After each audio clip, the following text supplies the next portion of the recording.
지금으로부터 52년 전인 1971년 충남 공주에서 전해진 소식에 대한민국은 충격에 빠졌습니다. 백제 왕족의 무덤으로 알려진 송산리 고분 내부로 물이 흘러든다는 사실이 전해졌기 때문인데요. 특히 6호분은 물이 줄줄이 스며들 정도로 취약하다고 알려지면서 그 옆에 배수로를 파기 시작했는데 공사 일주일 만에 충격적인 일이 벌어졌습니다. 인부가 배수로를 판다며 삽질을 시작했는데 삽 끝에 둔탁한 무언가 걸리는 소리가 났죠. 고분인 만큼 함부로 할 수 없어 조금씩 아래를 파내려가기 시작했고 잠시 후 심상치 않은 벽돌벽을 마주합니다. 그리고 벽돌로 촘촘히 쌓인 문을 개봉하는 순간 모든 이들이 경악을 금치 못했습니다. 왜냐면 여기는 약 1500년간 외부의 손길이 전혀 미치지 않은 6세기 초 백제를 다스렸던 제25대 국왕 무령왕의 무덤으로 밝혀졌기 때문입니다. 이 안에서 출토된 유물이 무려 5232점에 달했는데 그중 으뜸은 단연 금제관 꾸미개입니다. 드라마나 역사 영화에서 백제 왕족이 등장할 때 머리 위에 있는 그 관 꾸미개가 실물로 드러난 것이죠. 우리나라 고고하게 역사를 바꿔버린 무령왕릉 발굴과 관련해서는 너무 흥미로운 이야기들이 많습니다. 차후에 다시 자세히 다뤄보겠습니다. 그런데 그로부터 몇 개월 뒤 전남 화순의 허름한 집안 마당에서 무령왕릉에서 발굴된 유물과는 비교도 할 수 없는 국보급 유물이 줄줄이 끌려 나왔습니다. 도대체 어떤 일이 있었던 것일까요?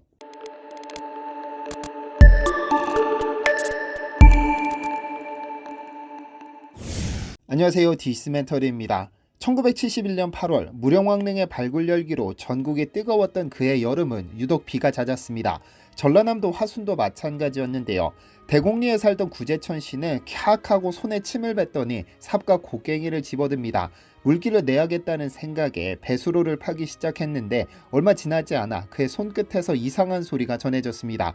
돌에 닿는 소리라면 분명 퍽퍽 소리가 나야 하지만 이 소리는 분명 금속에 닿는 소리였습니다. 이게 뭔가 싶어 파내기 시작했는데 그의 예상대로 금속이 맞았습니다. 푸르스름한 빛을 띤 이상한 쇠붙이였죠. 그 자리에서 끌어올린 쇠붙이만 11개였는데 엿바꿔 먹어야겠다 다짐하고는 이를 집 창고에 보관해 두었습니다. 그리고 얼마 뒤 집 앞에서 철컹철컹 엿장수 가위 소리가 들리자 구씨는 창고에 방치해둔 쇠붙이를 들고 나갑니다. 그리고는 쇠붙이 11개와 엿 몇 개를 바꿨죠. 사실 이 당시 많은 엿장수들은 고물상을 겸업하고 있었는데 공짜로 고물을 받기가 못해 엿을 내주는 것으로 사례를 대신했습니다. 그런데 그간 수많은 고물을 봐왔던 엿장수는 아무리 봐도 이 쇠붙이들이 이상했습니다. 푸르스름한 빛을 띠는 것도 그렇거니와 마치 누군가 일부러 조각하기라도 한 듯 도끼처럼도 생겼고 검처럼도 생겼고 거울처럼도 생겼습니다. 그중 둥근 구슬이 8개 붙은 쇠붙이는 군계일학이었죠. 사실 욕심을 부릴 법도 했지만 혹시 유물일지도 모른다는 생각에 엿장수는 전남도청에 들러 이를 공무원에게 넘겨주었는데요. 사례를 바란 것은 아니지만 좋은 일을 한 것 같다는 생각에 가벼운 발걸음으로 돌아섰습니다. 그런데 4개월 뒤 전남도청이 발칵 뒤집히는데요. 문화재연구소 조유전 학예사는 출장길에 전남도청에 들렀다가 쇠붙이를 확인하기 시작했는데 보는 순간 모골이 송연해짐을 느꼈습니다. 왜냐하면 그의 눈에 이 쇠붙이들은 청동기 시대를 대표하는 유물들이었기 때문이죠. 즉각 발굴팀을 꾸려 대곡리를 찾은 그는 마음대로 흩어진 흙 아래에서 무덤 구덩이를 발견합니다. 마침내 무덤의 윤곽이 드러났고 그 속에서 큰 목관 조각이 발견됐죠. 다만 아쉽게도 기대했던 유물이 더 출토되지는 않아 발굴은 중단했지만 마을 노인이 엿과 바꿔먹은 청동기 유물 11점은 엿장수 덕에 살아남아 3개월 후 국보로 지정됐습니다. 한국식 동검 3점, 청동도끼 1점, 청동세기계 1점뿐만 아니라 정교함의 극치인 잔무늬 거울 2점, 팔조령 2점, 쌍도령 2점이 전부 화순대곡리 청동기 일괄이라는 이름으로 국보 제143호로 지정됐죠. 일제강점기에 학교를 다녔던 많은 분들은 우리나라에는 청동기라는 것이 존재하지 않았다고 배웠습니다. 한반도에서 청동기 유물이 발견되지 않다 보니 일본은 이런 가설을 세웠고 그것을 그대로 교과서에 담았죠. 그런데 한반도에서 드디어 청동기 유물이 잔뜩 발견됐고 일제의 가설이 완벽히 틀렸음이 증명됐는데요. 아마 역사에 관심 있는 분들이라면 고인돌이라는 거석 문화를 잘 알고 계실 것으로 생각됩니다. 고인돌과 같은 거석은 인간이 특정한 목적을 가지고 자연석 등으로 무덤을 만들어 신을 숭배하는 숭배 문화의 대표 양식인데 피라미드나 모아이 석상 등이 거석 숭배 문화를 대표합니다. 그런데 그중 고인돌은 바다와 인접한 곳에 자리하고 있어 발트해, 프랑스, 포르투갈, 스페인, 영국, 아일랜드 등에 넓게 분포하고 있지만 전세계 고인돌의 절반 이상은 한반도 지역에 있습니다. 50%라는 것도 추정치에 불과한데요. 왜냐하면 고인돌은 자연석으로 옮겨 사용한 경우도 많아 지금도 동네 어귀의 거대한 바위가 고인돌인지도 모르는 경우가 있기 때문입니다. 어쨌든 고인돌 무덤을 만들기 위해서는 거대한 돌을 옮길 수 있을 만한 충분한 노동력이 필요하다는 의미이고, 김해 구산동 고인돌의 경우 그 무게만 350톤이 넘어 최소 5,000명 이상의 집단이 그 지역에 거주했다는 사실을 확인할 수 있는데요.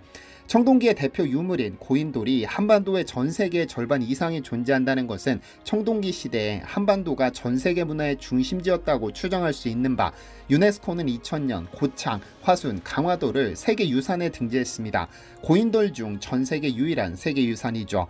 그런데 고물상이 엿가봤군 이 세부치들의 그 면면을 보면 왜 국보급 유물인지에 대한 답이 나옵니다. 당시 상황의 심각성을 인지한 문화재위원회 조유전 학예사는 발굴팀을 이끌고 서둘러 긴급 수습조사를 진행했는데 목관 조각 외에 아무것도 발견하지 못했다고 말씀드렸습니다. 그리고 그로부터 37년 뒤 2008년 2월 국립광주박물관은 이대로 포기할 수 없다며 다시 한번 재조사를 실시했는데요. 이 조사를 통해 무덤의 구조가 파악됐습니다. 무덤은 3m 크기의 구덩이를 파고 그 가운데 다시 구덩이를 판 후 관을 넣은 후 그 위에 돌을 쌓아 만든 적성 목광묘였습니다. 그런데 조사가 마무리될 때 발굴에 참여한 연구원의 꽃삽 끝에 무언가 턱하는 느낌이 닿았습니다.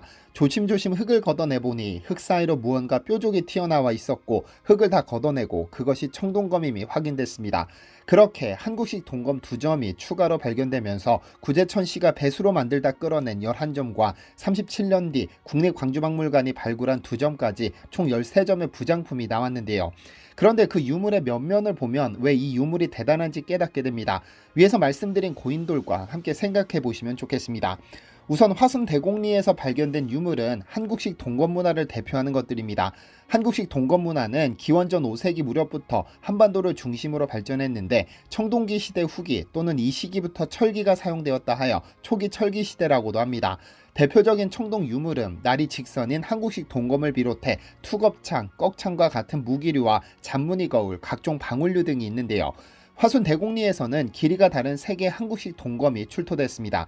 한국식 동검은 검의 몸과 자루를 따로 만들었으며 오목하게 들어간 어인 부분과 마디가 있는 것이 특징입니다. 그런데 이 동검이라는 것이 쉽게 만들 수 있는 것이 아니기 때문에 보통 지배자의 상징물로 여깁니다. 위에서 고인돌을 만들기 위해 최소 수백에서 수천 명의 노동력이 필요했다고 말씀드렸었는데, 이 말인 즉슨 그 수백 명을 한자리로 모아 작업을 지시하는 지배자가 있었다는 의미가 됩니다. 수백 수천 명의 사람이 한자리에 모여 한마음 한뜻으로 그 어떤 일을 하기 위해서는 그 중심이 되는 축이 있어야 하니까요. 잔무늬 거울 2점도 출토되었는데 이 역시 큰 의미를 갖습니다. 청동기 제작 기술의 정점을 보여주기 때문이죠. 화순 대곡리에서는 18cm짜리 한 점, 14.6cm짜리 한 점이 발견되었는데 크게 바깥쪽 부분, 가운데 부분, 안쪽 부분으로 나뉘어 다른 문양이 새겨져 있습니다. 그런데 그 문양이 얼마나 정교하고 치밀한지 현대 과학으로도 복원에 실패해 제작 기법을 파악하지 못했지만, 여러 연구 끝에 아주 가는 모래로 만든 거푸집을 사용해 제작된 것으로 알려졌습니다. 뿐만 아니라 현대시대에는 볼 수 없는 청동 팔령구와 청동 쌍령구가 발견됐는데 각 모서리에는 고사리 문양을 새긴 방울이 달려 있습니다. 그 안에 청동구슬을 넣어 흔들면 소리가 나는데 그 쓰임새를 기록하지는 않았지만 누가 봐도 주술적인 의식을 치를 때 사용한 도구로 보여집니다. 그러니까 이미 청동기 시대의 우리 조상들은 청동을 휘고 구부리고 동그랗게 만드는 등 금속을 자유자재로 다루는 기술이 있었다는 의미, 즉 공예 기술이 상당히 높은 수준에 이르렀음을 보여줍니다. 그리고 이러한 팔령구나 쌍령구는 일본이나 중국에서는 발견되지 않는 한반도에서만 출토된 국보급 유물이기도 합니다. 그런데 여기에서 궁금증이 생깁니다. 도대체 누가 왜 만들었는지, 어떤 용도로 사용되었는지가 말이죠. 청동 제품은 기본적으로 구리와 주석을 섞어 만들며 재질 개선을 위해 납이나 아연 등을 첨가하기도 합니다. 따라서 이러한 금속을 얻기 위해서는 최우선적으로 광석을 채취해야 합니다. 그리고 광석을 녹여 얻은 용액들을 제품의 용도에 맞게 일정한 비율로 배합한 후 거푸집에 부어 만들죠. 거푸집에서 찍어낸 청동 제품은 마지막으로 숫돌을 이용해 가장자리를 다듬거나 날을 세우거나 모양을 내 마무리하는데요. 이렇듯 청동 제품 한 개를 만들기 위해서는 까다롭고 세심한 공정이 필요하기 때문에 사회 구성원 모두가 가질 수는 없었을 겁니다. 그래서 학계에서는 화순 대곡리 무덤의 주인공을 기원전 3세기경, 그러니까 지금으로부터 2300년 전 청동으로 만든 무기로 위세를 떨치던 족장이었을 뿐 아니라 청동 거울이나 청동 방울 등을 이용해 신비로운 능력을 보여주며 제사장 역할을 함께 수행한 인물이라 추정하고 있습니다. 청동기 시대는 재정일치 사회였기 때문에 제사장의 권력이 상당히 높았던 시기입니다. 그래서 청동검으로는 힘을, 팔령구 등으로는 자신의 신비로운 능력을 과시한 제사장의 무덤이라고 보는 겁니다. 요즘 같은 최첨단 시대에도 만들기 어렵다는 잔줄무늬 청동거울이나 국립박물관은 물론 대학 박물관에서도 쉽게 찾아볼 수 있는 청동검은 청동기 시대를 대표하는 한국에서는 아주 흔한 유물들입니다. 그런데 이러한 청동기 유물이 세계사에서는 드물다는 사실을 알고 계시나요?